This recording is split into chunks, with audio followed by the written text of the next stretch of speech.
Is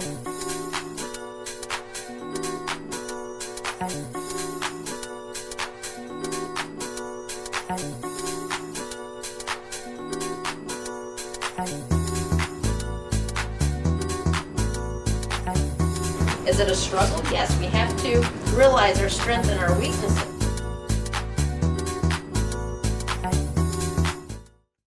Hi, and welcome to Why Not with Janice, and I'm your host, Janice.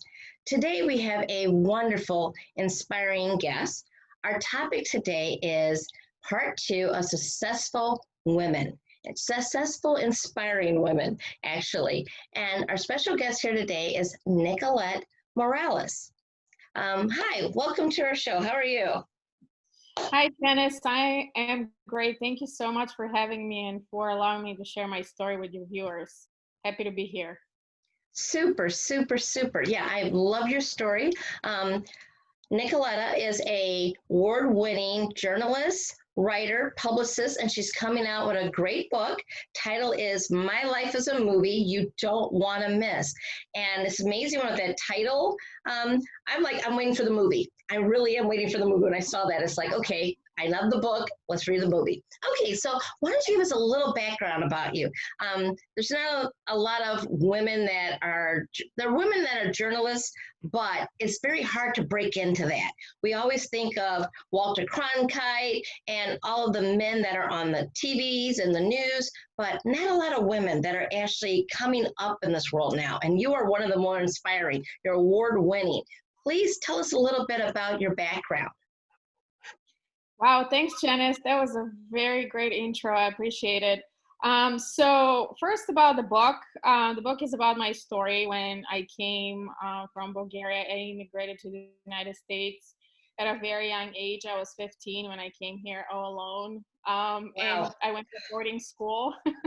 And from a boarding school, the story continues to trying to find my way in college and trying to find what I really wanted to do. And funny enough, I thought I wanted to be a doctor. So I went to a college with pre-med degree, but that didn't turn out well because it wasn't me. So I had to transfer to become a journalist because I always liked writing and I was always good at it, winning awards since I was 6 years old in writing.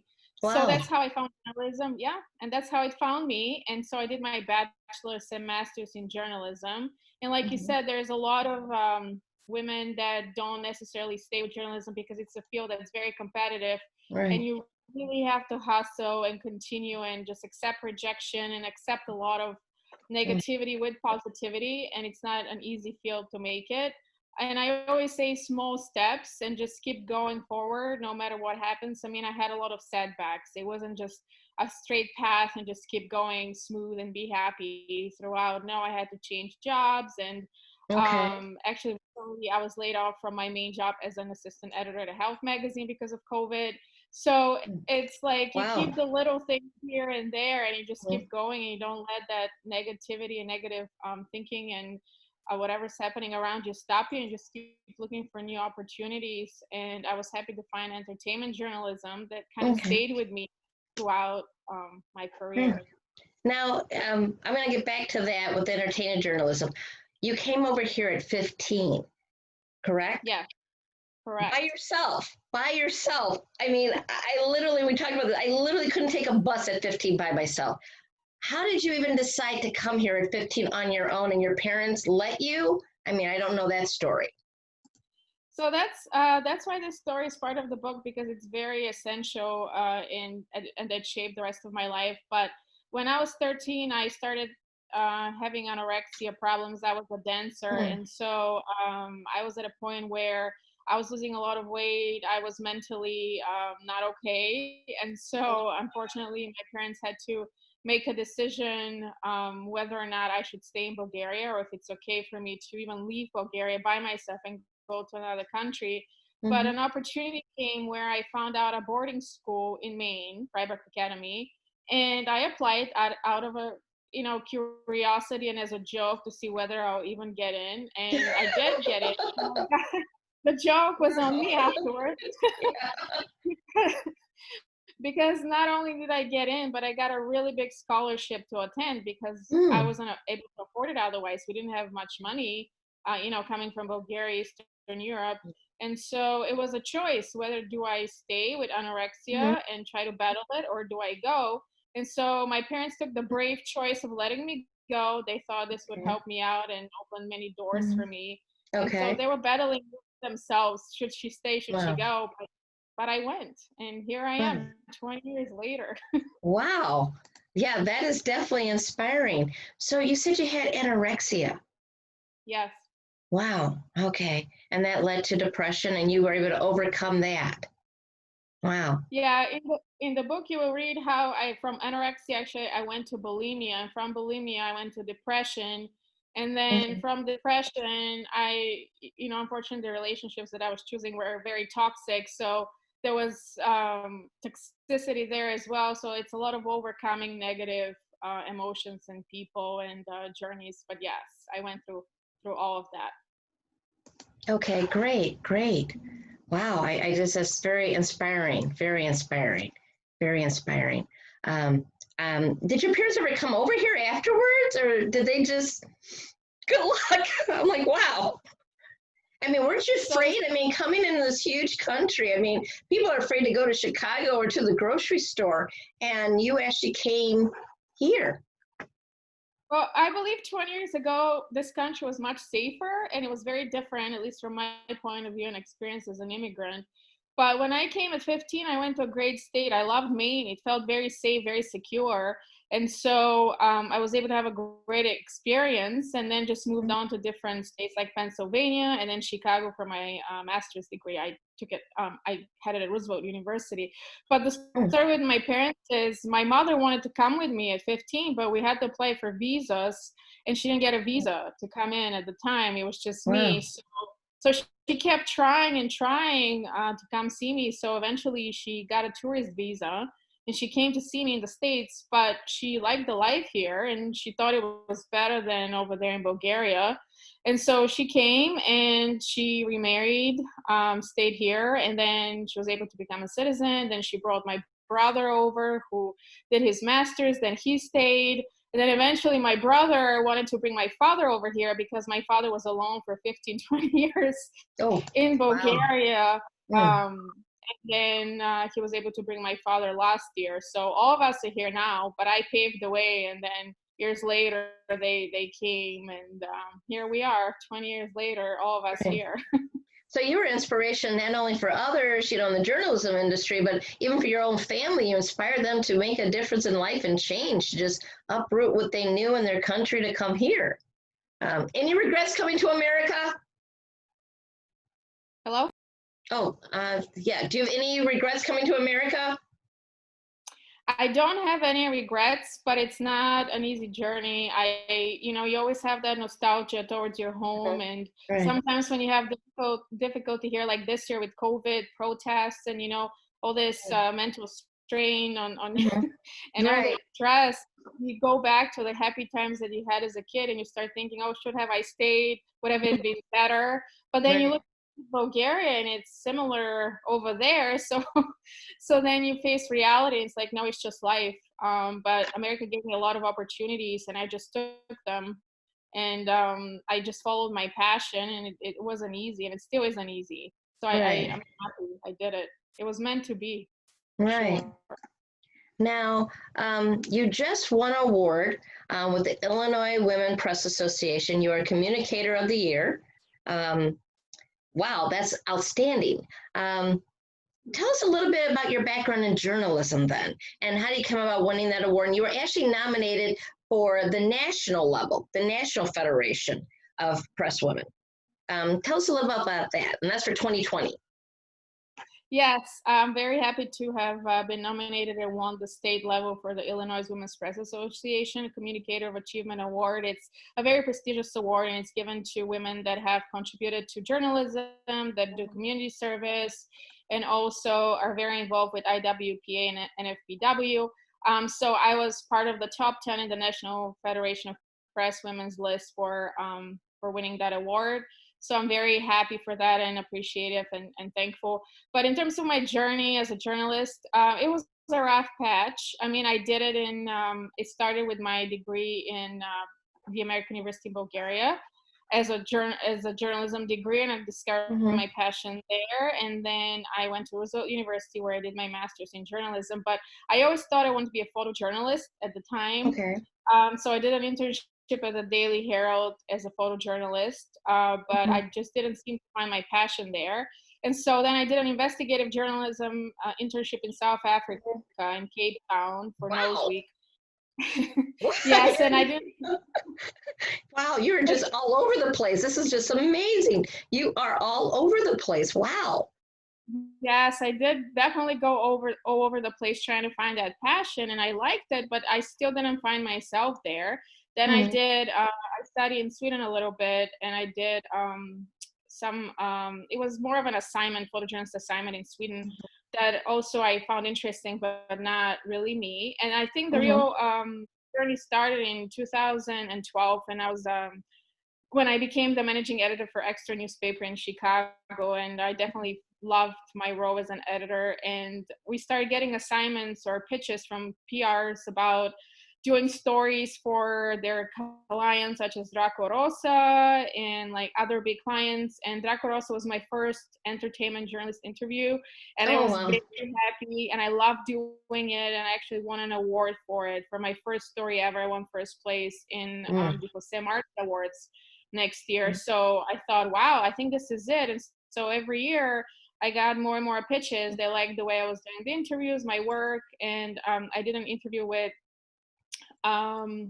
different celebrities, A-list celebrities, and they seemed to be happy and excited. And I met Rob Schneider in his Wow. VIP room. We were talking, and he was very, very down to earth, very great guy. And he was giving me tips on how to do journalism and how to do YouTube videos and stuff like that. So Wow. I was very thankful that they were talking to me about my career. And so I just built my career from there, but it officially started in 2012. And Mm-hmm. so I kept getting more and more pitches until 2019, when I was given the opportunity and chance to cover the Oscars for the first time in Hollywood for FF2 Media, in their history and my history for the first time. That was exciting. And then I covered again this year in 2020, as well as the Okay. Sundance Film Festival. Okay. 'Cause I know you're into the entertainment industry now, because you've actually been to the Oscars too. How was that experience? I mean, you see it on TV, and I know it's not the same as being there. So how was that experience?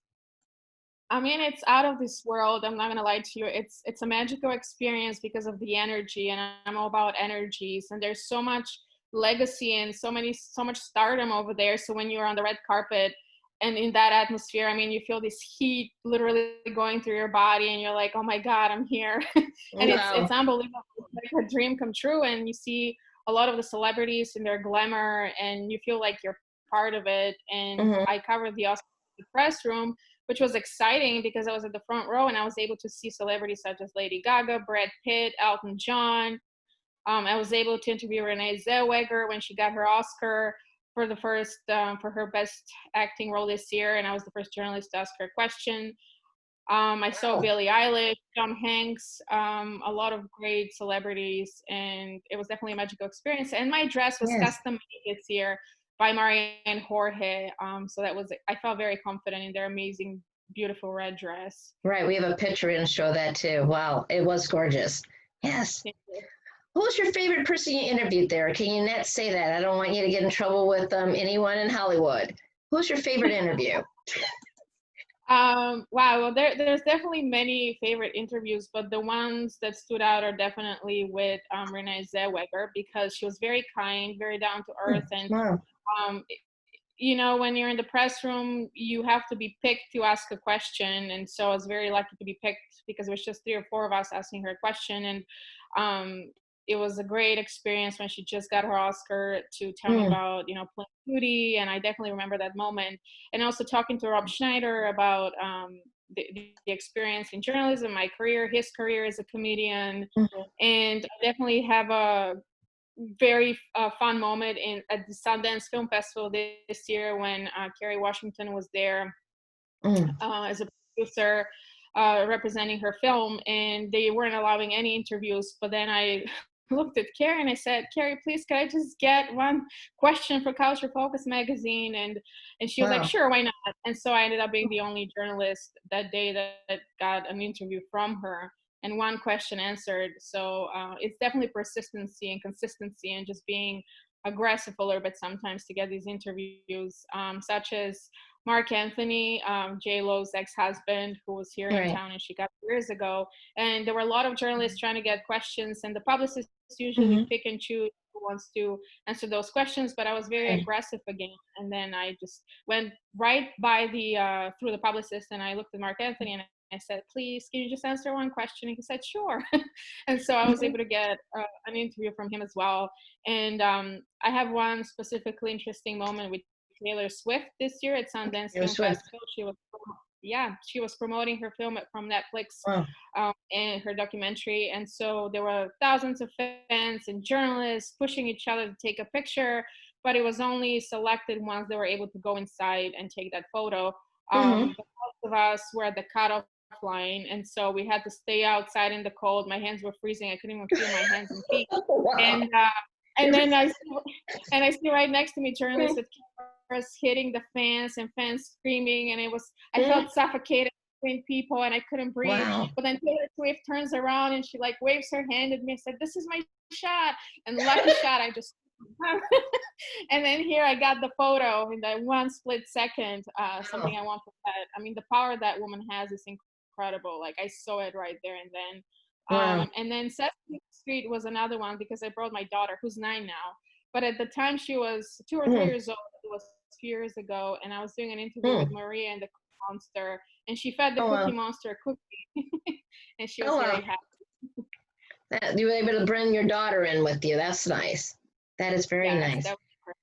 Yeah, it's very inspiring. Now, what I've been hearing from you, because I like giving messages to people and tips, that you talk about persistent. You're very persistent. Is that one of the key to your success is being persistent and not giving up? Because I Yeah, would think in being in a reporter, you can't just be in the background because everyone else is going to get the questions like you did, but you were persistent. So is that your key thing? absolutely, because I've seen reporters and journalists looking shy and just sitting at the court and waiting for the story to come to them. And that's one big mistake because then the story will just pass. If you Okay. see the story, my key has always been be a little bit more aggressive and hustle and definitely go after the story. You go push, you go ask them questions. If they say no, but you want the story or that photo, you still Right. ask again until you actually get it because I usually don't take no Mhm. for an answer. Right. I don't like that. So I try to get the yes as much as I can. And Okay. so resiliency, persistency, and just Mhm. keep going has Right. definitely been my answer to everything in life. Okay. Well, I would think so because even that resiliency, just coming here by yourself for a while. So did you even know anyone when you came here originally, or was it No, I just didn't. no one? well, your wonderful personality. I know you made friends quickly. I know you made friends quickly. Now, when you I, came here, were you still going through like the depression or the anorexia or bulimia, or did you overcome it before you came here? no, when I came, actually, I was still going through it, and I was less than 100 pounds. I was really light and skinny, and you could see the bones sticking out of my body. So Wow. when I came to the boarding school, I decided to join the cheerleading team. And so the cheerleading coach was the first one to notice that something was wrong, and she was the one that pushed me and said, "If you want to be part of this team, you have to start eating," because she noticed I wasn't eating the food, and she noticed something was definitely off with me. So she told the rest of the teachers and the dorm parents and everyone there to keep an eye on me. And so they really helped me get through it, and changing the culture, changing the environment definitely helped because I was able to see happy people, a little shabbier but happy. And I was like, oh, I guess I could start eating here. And like something in Okay. me shifted and I started changing. But it wasn't Okay. easy because from anorexia, I went to bulimia, and then Mhm. from bulimia, I eventually got better. Because I know you were also part of, um, I can't think of his first name, but his last name is Lowly, Mr. Lowly. He did Yeah, Transformation, the video. Can yeah. you talk about that a little bit? Absolutely. So last year I joined an Amazon Prime show called Radical Body Transformation because now Mhm. I'm on the opposite side. I'm a little overweight. Yeah. So I've been in all stages, I guess, and I'm trying to get to a healthy range and healthy body. And so he helped me work with a coach. So I've been working with them since last year. And I'm supposed to be on season 3 or season 4 and share my story and my transformation when it actually happens. And so Anthony Wally is one of the producers on the show, and he has his own personal story of weight loss. And so he had a film that came out this year on Amazon Prime called From Fat Lolly to Six Pack Lolly, and you could see it on Amazon Prime. And so I was part of his journey, seeing him on stage, and part of the Radical Body Transformation cast that was supporting him last year in Atlanta. Excuse me. So they filmed it, and you could see me in the film as well, cheering and supporting him and being part of the cast. So that was a very inspiring story. And his story is very inspiring, and I'm glad to be part of it and motivate to do my story and be fit, finally have that, ground where you're healthy and fit and you don't have to go through extreme skinny to extreme overweight, but you're right there in the healthy range. Right.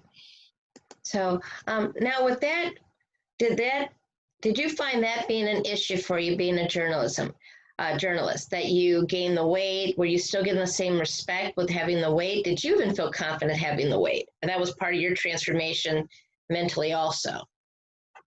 That's a great question, Janice, because I've always had, obviously since 15, I've had issues with my weight. So I would say personally, I've always struggled and felt like currently because of my weight gain after I gave birth to my daughter, I gained weight. So after that, it's been really hard to lose it. And I've had this self-esteem issue that I have to be a little thinner to fit in. And especially, you would think that when you're among celebrities, you kind of have to have that better looking body. But honestly, it's not the case, because you can be of different size and shape and they accept you just as you are, and they're very accepting.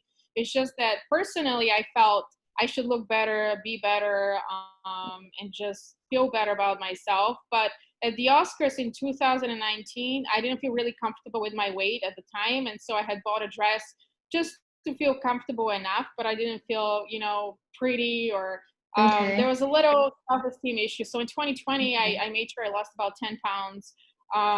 And so I was able to get a custom-made dress, and I felt really confident. But yeah, definitely the weight has been a struggle, but it hasn't been an issue in me getting jobs for now, at least that I know of. Well, I know for some people it does affect their confidence. And I know for me that I'm a larger woman. I mean, I graduated high school, I was like 85 pounds, and I doubled it, I'll admit. And it's like, that bothers me, and that interferes with my confidence level. So I was wondering how that affected you with your confidence level. Yes, absolutely. It interferes with your confidence a lot. I mean, it's always there at the back of your mind, but I've noticed, as long as you're talented and smart and, you have that personality, people look at you with different eyes, and they don't really see the overweight or the problem with you. And as long as you're comfortable in your own skin, that's all that matters. I mean, I did an interview with Carolina Herrera, who is a very big fashion designer, and I was still a little overweight at the time, and I specifically bought clothes that fit my body weight, and she was impressed, and she said, "Great job, I like your fashion." And I didn't have to be skinny to impress her. I mean, I was still overweight. So I just found it's all in the mindset and how you see yourself, more or so how others see you. It's always how you project that confidence onto others. Okay. And now I know you're also a writer, that you're coming out with your book. You also have a blog. So we're going to put their website up there, so that anyone's interested in your blog, they can definitely go subscribe to it and read to her about her blog and what she does. You also, besides becoming Communicator of the Year this year, and your book that's coming out, you also like doing, I believe it was, photographs. You're also a photo journalist. What was your favorite one of pictures you've ever taken? I know you mentioned something about Obama, but I didn't know if that was... Yeah. Okay. Yeah, so when I was managing editor at Extra newspaper, I used all of my skills: editing, writing, photojournalism, and so forth. So I got an opportunity at the time, I believe it was 2014, to take pictures of President Obama from Air Force One as he was landing in Chicago. And so I was the only photojournalist there, with other photojournalist men taking his picture. There was only 5 or 6 of us standing right where the airplane was coming, and he was meeting with the mayor, Rahm Emanuel. And it was a very exciting moment being there and just taking that shot of him going down the airplane. And it was amazing. There was, a lot of security, and we had to go through background checks, but I was proud to be the only female at that particular assignment to take his picture. So, and with my not so fancy camera, while the other ones had really fancy cameras, and it was still a great shot that ended up in the newspaper and the story of him coming down. So that was really exciting. And I also have great pictures from South Africa, but that's when I was working for Nose Week as an intern of the kids in the neighborhoods in Cape Town playing and safari and so forth. But yeah, I used to like pictures, but I don't know. I think like it changes throughout the years. Now I'm more mellowed down and not into it much. Now, give us a couple tips, if you don't mind, for women and men who want to get into journalism. Do you think that's a good field that people should still get into? That's a great question. It's very debatable, to be honest, because right now journalism's changing, and I hear a bunch of forums where journalists that are discussing the same issue because of COVID and how it's changing the environment, and journalists perceived in a different light nowadays. I think that if you're passionate about telling the truth and if you're passionate about writing, that's definitely a career for you, and there'll always be jobs. It's not always the best paid field, and that's something that I've always struggled with. It's the financial aspect of journalism. But if you love it and you like writing or radio or even TV and you want to tell a story, you're a good storyteller, you should definitely go into it.